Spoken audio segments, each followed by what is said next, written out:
तर मी बनवणार आहे आज खिचा पापड. खिचा पापड बनवण्यासाठी ज्या पातेल्याने आपण पीठ घेणार आहोत त्या पातेल्याने पाणी घ्यायचं. तर मी ह्या पातेल्याने 2 पातेले पीठ घेणार आहोत. ह्या पातेल्याने मी 2 पातेले पाणी घेतलेलं आहे. तर आता हे आपण गरम करण्यासाठी ठेवून देऊ.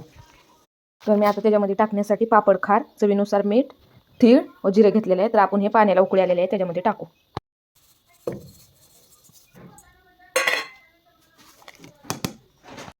हा शाबू जास्त ट्रान्सपोर्ट शिजू द्यायचा नाही, लगेच पाण्याला एक उकळी आली की ह्याच्यामध्ये शाबू टाकून घेऊ.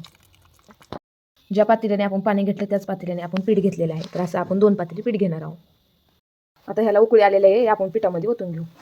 हे पाणी आपण ह्याच्यामध्ये ओतून घेऊन बेलण्याने हळूहळू हळूहळू असं हलवून घ्यायचं.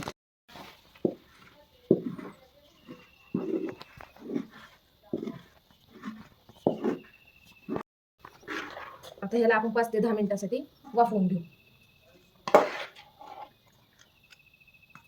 तुमच्याकडे अशी मोठी चाळण असली तर त्याच्यामध्ये ठेवून वापरलं तरी जमतंय.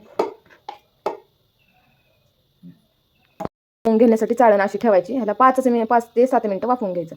हे पीठ व्यवस्थित वाफवून झालेलं आहे. ह्याला आपण काढून घेऊ. आता ह्याला आपण व्यवस्थित मळून घेऊ. ह्याला आपण व्यवस्थित असं मळून घ्यायचं. गरम गरम आहे तोपर्यंत मळून घ्यायचं.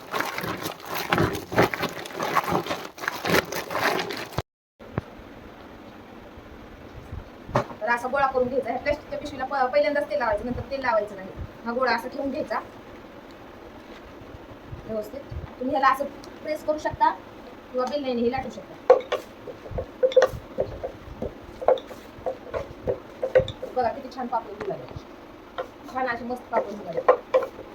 हे झालेले आहेत आपले पापड वाळून तयार. तर आपण तळून बघू. आता आपण पापड तळून घेऊ. पापड तळण्यासाठी आपण कढई गरम करायला ठेवलेली आहे, त्याच्यामध्ये तेल टाकून घेऊ. आता तेल गरम झालेलं आहे, आपण पापड तळून बघू. तर बघा आपले पापड किती छान झालेला आहे.